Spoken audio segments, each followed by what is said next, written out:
ভৌতিক রহস্য। আসুন গল্প বলি, রহস্য খুলি। তো নমস্কার বন্ধুরা, আপনাদের সবাইকে স্বাগত ভৌতিক রহস্যের গল্প ঘটনার আরো একটি নতুন এপিসোডে।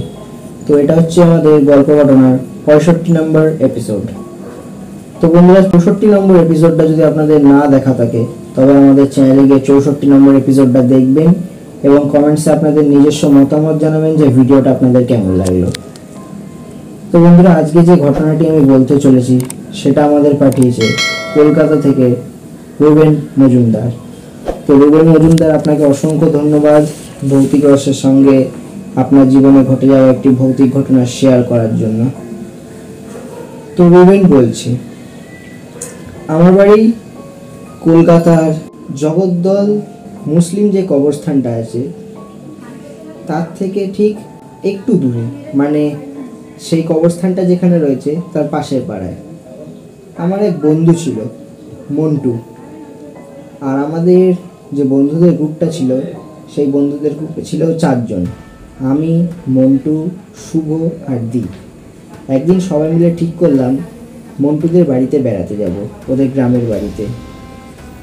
অবশ্য আমাদের বাড়ির এই এলাকাটা ছিল বলতে গেলে প্রায় গ্রামই। একদিন সবাই মিলে ঠিক করলাম যে মন্টুদের বাড়িতে বেড়াতে যাব। একটা দিন মন্টুদের বাড়িতে না রাতই কাটাবো। গ্রাম হলেও মন্টুদের বাড়িটা ছিল একটা পাকা বাড়ি। ওদের বাড়ির পাশে ছিল একটা পুকুর, পুকুর পেরিয়ে ছিল একটা জলা জমি, সেখানে 2-1টা বাড়ি হচ্ছে। মাঝে মাঝে এখানে বিদ্যুৎ চলে যায়। রাত 10টার মধ্যে গ্রামে সবাই ঘুমে ঢুলে পড়ে। রাত 12টা বাজার সময় আমরা একদিন ঠিক করলাম ছাদে যাব। ছাদে গিয়ে একটু ভূত নিয়ে আলোচনা করা যাবে। কিন্তু ছাদে যেতে না যেতেই মনে পড়ল নিচ থেকে মোমবাতিটা আনা হয়নি। শুভকে বললাম, যা নিচ থেকে মোমবাতিটা নিয়ে আয়। শুভ বলল, আমার না খুব ভয় করছে, আমি যাব না। তখন পাশ থেকে দীপ বলল, হ্যাঁ ও ভিতর ডিম, ও দ্বারা কিছু হবে না, ছাড়তে ওদের। তখন শুভ বলল, হ্যাঁ তুই কি থাকিস সেখানে? তুই কি জানিস এখানকার রাত হলে কি হয়? কি বলছে, যে পাশে কবরস্থানটা রয়েছে না, হ্যাঁ ওই কবরস্থানটার জন্য এখানে সবাই থাকতে ভয় পায়, অনেক কিছু দেখা যায় এখানে রাতে, তাই আমার একটু ভয় লাগছে। আর আমি একটু ছোটোবেলা থেকেই ভীতু। তো এতে কি আছে তোর? না কিছু নেই আর কি, তোর মতো তো আমি ভীতু না, তুই যেন বড্ড সাহসী। হ্যাঁ আমি সাহসী।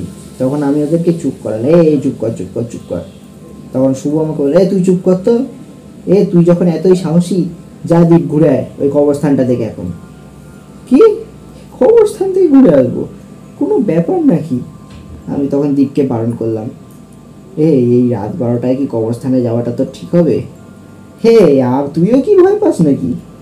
সবাই ভয় পায়, কি অবস্থা এদের। তখন শুভ বলল আমাকে, তুই চুপ কর না রুবেন, দাঁড়া দেখছি আমি ওকে, যা কবরস্থানে যা। আচ্ছা গিয়ে কি করবো শুনি?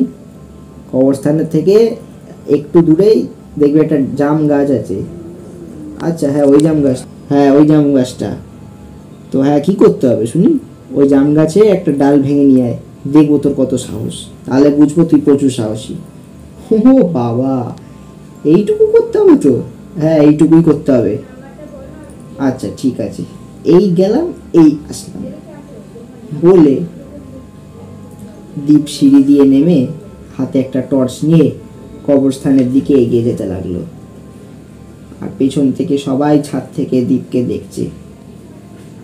দীপ সবাইকে দূর থেকে কালো ছায়া হিসাবে দেখতে পাচ্ছে।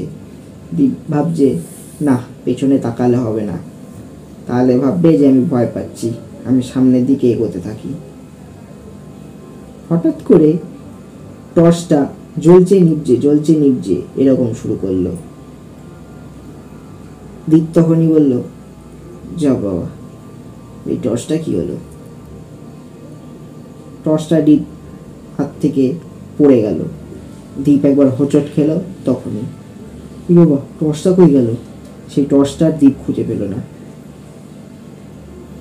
আজকে চাঁদের আলোটা দেখছি ভালোই রয়েছে, দেখা যাচ্ছে। যা, টর্চটা হয়ে গেল। যা, টর্চটা খুঁজে পেল না দ্বীপ। এগিয়ে যেতে যেতেই দ্বীপ দেখলো জাম গাছটা আর কয়েক পা গেলেই পেয়ে যাবে। হঠাৎ দ্বীপ পেছন থেকে একটা কান্নার শব্দ শুনতে পায়। শুনতে পেয়ে দ্বীপের ঘাড় থেকে একটা ঠান্ডা স্রোত বয়ে যায়। দ্বীপ পেছনে তাকানোর সাহস করে না, ক্রমশ সামনের দিকে এগিয়ে যেতে থাকে। কান্নার আওয়াজ যেন দ্বীপের পেছন ছাড়ছে না। দ্বীপ এগিয়ে গিয়ে জাম গাছে একটা ডাল হাতে নিয়ে ভেঙে নেয়। ভাঙতেই দ্বীপের মাথার ওপর কি একটা যেন পড়ে। কি পড়ল? এটা কি? দ্বীপ ডালটা নিয়ে সঙ্গে সঙ্গে দৌড় মারতে থাকে। দৌড় মারতে মারতে কোনো একটা কবরে হোঁচট খেয়ে উল্টে পড়ে। উল্টে পড়তেই কান্নার আওয়াজ দ্বীপের যেন একদম পাশে চলে এসেছে। দ্বীপ কোনো ক্রমে হাতটা নিয়ে সঙ্গে সঙ্গে দৌড়াতে থাকে। সেটা যে হাড় ছিল সেটা কিন্তু দ্বীপ দেখতে পায়নি। দ্বীপ ভেবেছে জাম গাছের ওটা ডাল। দৌড়াতে সোজা সিঁড়ি দিয়ে উঠে ছাদে উঠে দ্বীপ যখন আমাদের বলে, এই দেখ নিয়ে এসে গেছি, আমরা তখন বলি, তুই কি এনেছিস? দ্বীপ বলে, কেন, জাম গাছের ডাল? একবারও তাকিয়েছিস ওটার দিকে? তুই কি এনেছিস? কেন, দেখ একবার তাকিয়ে। দ্বীপ দেখতে পায় সেটা জাম গাছের ডাল না, একটা কঙ্কালের আস্ত হাড়। ওটা দেখেই দ্বীপ ওখানেই অজ্ঞান হয়ে যায়। তারপর আমরা দ্বীপের চোখে মুখে জল ছিটিয়ে জ্ঞান না ফেরায় মন্টুর বাড়িতে ওর মা বাবাকে ডাকি। মা বাবাকে ডাকতেই যা হোকভাবে সেই দিন রাস্তায় দ্বীপ ঘুমিয়ে পড়ে। পরের দিন সকালবেলা পাশে মসজিদ থেকে একজন কবিরাজ আসে। ওই কবিরাজ একটু ঝাড়ফুঁক করে দ্বীপকে সুস্থ করে তোলে। তারপর সেই কবিরাজ বলে, তোমরা কি প্ল্যান করে? কবিরাজ বলে, তোমরা কি সিদ্ধান্ত নিয়েছিলে? ওই জগদ্দল মুসলিম কবরস্থানে যাবে? জানো ওটা কতটা খারাপ? তোমাদের সাথে সেরকম কিছু হয়নি, মারা যাওনি, তোমাদের খুবই ভাগ্য ভালো। কখনোই ওই কবরস্থানে যাবে না, আমরা পর্যন্ত যেতে ভয় পাই, তোমরা বাচ্চা হয়ে কি করে ওই সাহসটা করো? তখন আমরা সিদ্ধান্ত নিই, আজ যাই করি কোনোদিন ওই জগদ্দল মুসলিম কবরস্থানে যাব না, ওই কবরস্থানটা খুবই ভয়ঙ্কর। তো এটাই ছিল বন্ধুরা আমাদের 65 নম্বর এপিসোড। ভিডিওটা যদি আপনাদের ভালো লাগে তো চ্যানেলটাকে লাইক করবেন, সাবস্ক্রাইব করবেন, এবং ভিডিওটা আপনাদের কেমন লাগলো অবশ্যই কমেন্টসে জানাতে ভুলবেন না। তো এইভাবেই যদি আমাদের সাথে আপনারা ভৌতিক ঘটনা শেয়ার করতে চান তো আমাদের চ্যানেলের ডেসক্রিপশানে আমাদের ফ্যামিলি গ্রুপের লিঙ্ক দেওয়া আছে, সেখানে ক্লিক করে আমাদের ভৌতিক রহস্য ফ্যামিলি গ্রুপের সদস্য হয়ে যেতে পারেন এবং আমাদের সাথে এভাবেই নিজের জীবনে ঘটে যাওয়া ভৌতিক ঘটনাগুলিকে শেয়ার করতে পারেন। তো আশা করি ভালো লাগলো ভিডিওটা আপনাদের। ভালো থাকবেন, সুস্থ থাকবেন, ভৌতিক রহস্য আপনাদের পাশে আছে।